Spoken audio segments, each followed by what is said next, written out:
হোসেন চাঁদপুরি।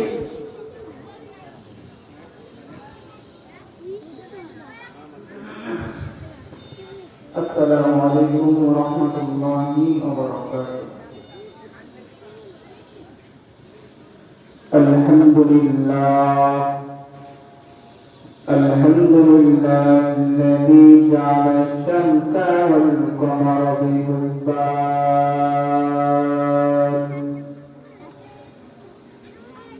والنجم والشجر يسجدان وفضل زمانا على زمان كما فضل مكانا على مكان وإنسان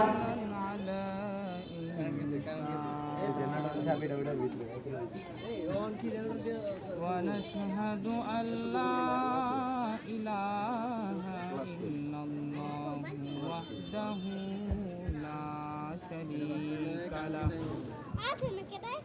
لا ضد له ولا ند له ولا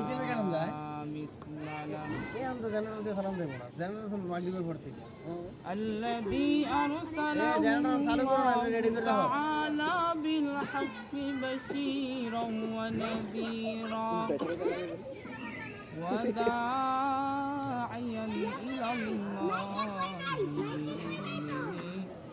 وسراجا منيرا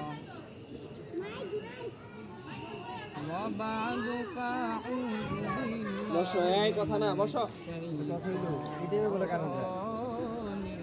কারণ জানা আজকে হঠাৎ করে গেছে মনে হয়।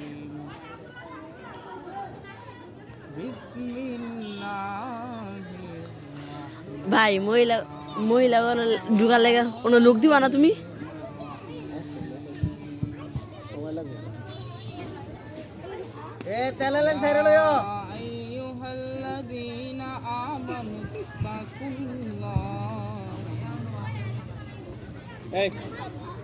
وقولوا قولا سديدا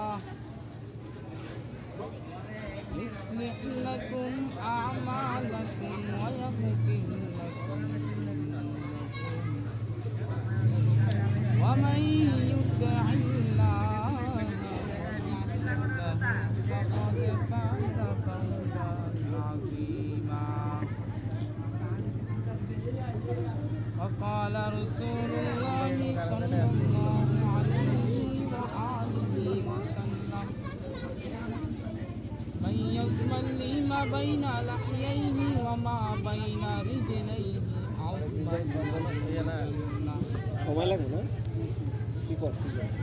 أو كما قال النبي عليه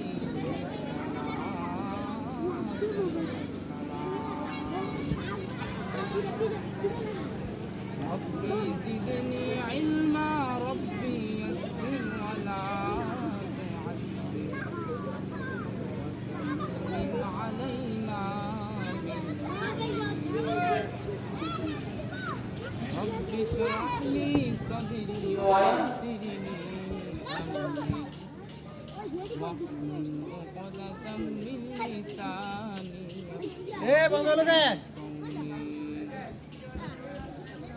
اللهم صل على محمد وعلى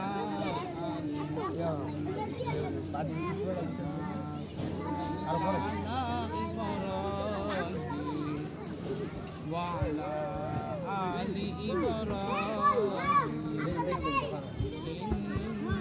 إنك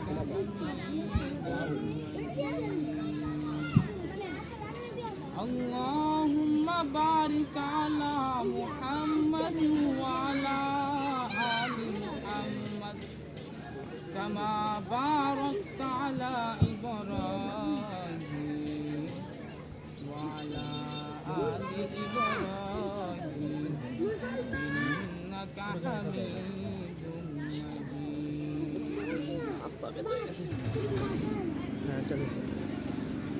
سبحانك لا علم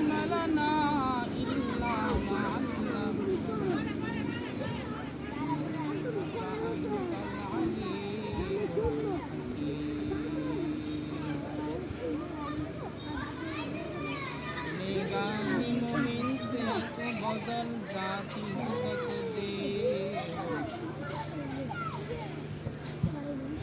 निगाह मोमिन से तो बदल जाती है तकदीर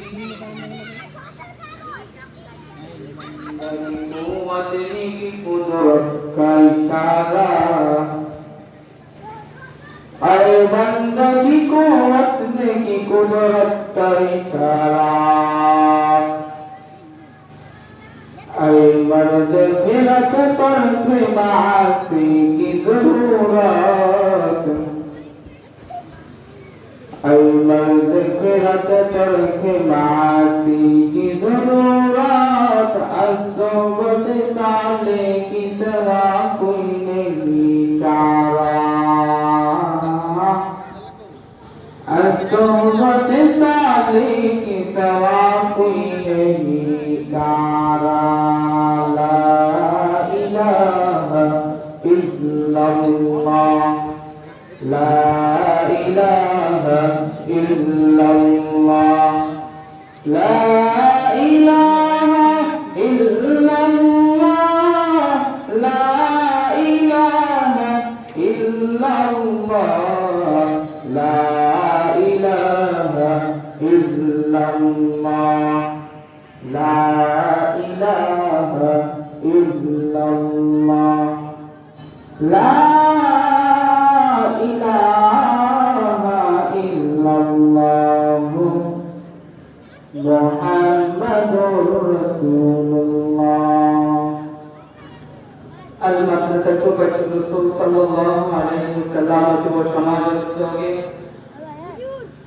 আয়োজিত প্রথম বার্ষিক তাফসীরুল কোরআন মাহফিল আজকের মাহফিলের সভাপতিত্ব করবেন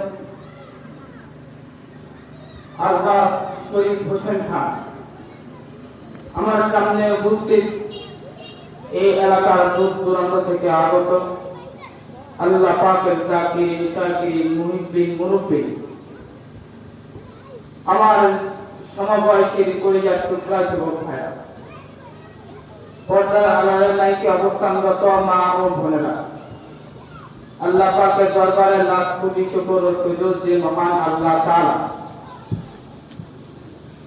আসরের নামাজের পরে এমন একটা জান্নাতের বাগানে চায়ের দোকানের আড্ডায় টিভির সামনে না বসিয়ে কোরআনের মজলিসে এসে বসার কিছু দিনই কথা শোনার তৌফিক দান করেছেন এজন্য আমরা মালিকের দরবারে কালিমাতুল শুকর আদায় করি আলহামদুলিল্লাহ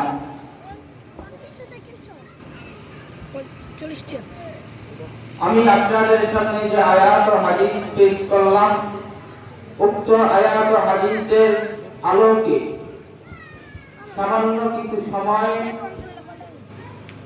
কিছু আমলের কথা আমাকে বলার এবং আপনাদেরকে দিলের কান দিয়ে শোনার তৌফিক দান করেন আমিন আল্লাহ তাআলা বলেন ইয়া আইয়ুহাল্লাযীনা আমানুত্তাকুল্লাহ আল্লাহ তাআলা বলেন হে মুমিনেরা তোমরা তাকওয়া অর্জন করো তথা আমি আল্লাহকে ভয় করো অকুলু কওলান সাদীদা এবং জবান থেকে যা বলো সঠিক সত্যশালী ভাষায় বলো ইউসলিহ লাকুম আমালাকুম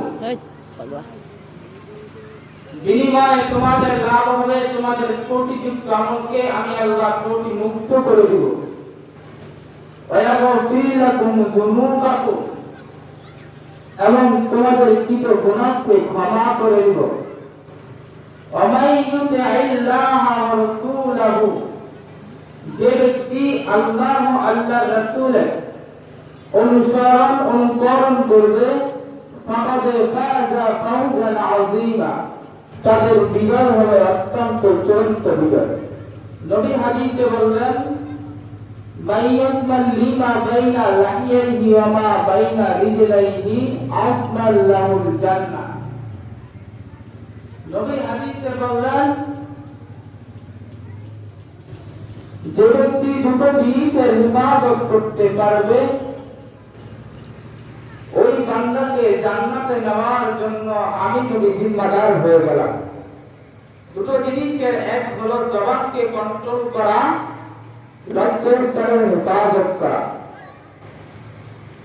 এই দুটো জিনিস যে ব্যক্তি করতে পারবে নবী বললেন তাকে আমি জান্নাতে নেওয়ার জন্য ওয়াদা করব। আয়াত ও হাদিসের মূল আলোচনার বিষয়বস্তু হলো জবানকে কন্ট্রোল করা। এখানে আল্লাহ তাআলা কেন বললেন জবানকে কন্ট্রোল করো? কারণ জবান হলো মারাত্মক একটি অস্ত্র। যেমনি ভাবে এটা একদিক দিয়ে অস্ত্র, অপর দিক দিয়ে এক বড় নিয়ামত, ঠিক কিনা? এই জবান দ্বারা প্রমাণ হয়েছে আমি একজন মানুষ, ঠিক কিনা? শুধু পশু থেকে মানুষে পরিণত করেছে শুধু আমার এই জবান।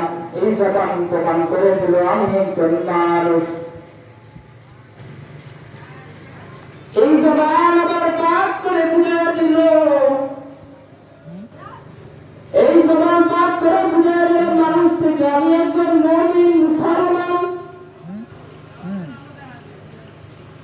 এই জন্য আল্লাহ তাআলা বারবার করে জবানকে কন্ট্রোল কর, জবানকে কন্ট্রোল কর। এই জবান দ্বারা একটা বেঈমান মুমিন, এই জবানের দ্বারা আবার একটা মুমিন বেঈমান মুমিন হয়েছে আপনারা। এই জবান দ্বারা আমার মুমিনের পরিচয়, আমি মুমিন নাকি মুমিন না, এই জবান আমাকে প্রমাণ করে দিল আমি মুমিন নাকি মুমিন না। লা ইলাহা ইল্লাল্লাহ মুহাম্মাদুর রাসূলুল্লাহ। আবার এই জবান দ্বারা প্রমাণ হবে আমি একজন ভালো মানুষ না খারাপ মানুষ। পৃথিবীতে একটা নীতি আছে, নীতি ইসলামের সবচেয়ে নীতি হলো শ্রেষ্ঠ নীতি। যত নীতি আছে সমাজ নীতি, রাষ্ট্রনীতি, পরিবার নীতি আছে, সব থেকে আদর্শ শ্রেষ্ঠ নীতি হলো আমাদের ইসলামের নীতি। পরিবারটা যদি পরিবারে ইসলামের নীতি হয় তাহলে ওই পরিবার থেকে পরে আরেকজন করব। সুদ খাওয়া, ঘুষ খাওয়া, বেপরদা চলে যাবে। সেই ইসলামের নীতিটা যদি সমাজের ইসলামের নীতি হয় তাহলে ওই সমাজ থেকে ঘুষখোরদের বসবাস চলে যাবে। ওই ইসলামের নীতিটা যদি ইসলামের সমাজ নীতি হয় তাহলে ওই সমাজ নীতি থেকে ঘুষখোর, সুদখোর, বেপরদা চলে যাবে। ওই রাষ্ট্রটা যদি ইসলামের রাষ্ট্রনীতি হয় তাহলে ওই রাষ্ট্র থেকে চামার ধান্দাবাজদের আর বসবাস থাকতে পারবে না। এজন্য এই জবানের কারণে আমাদের দাম বাড়ে, আমার এই জবানের কারণে মানুষ হিরো থেকে জিরো পয়েন্টে চলে যায়। এজন্য আমরা জবানকে সদা সর্বদা হেফাজতে রাখবো। আল্লাহ তাআলা আমাদের জবানকে সদা সর্বদা হেফাজতে রাখার তৌফিক দান করুন। আমিন ওয়া আখিরু দাওয়ানা আলহামদুলিল্লাহি রাব্বিল আলামিন।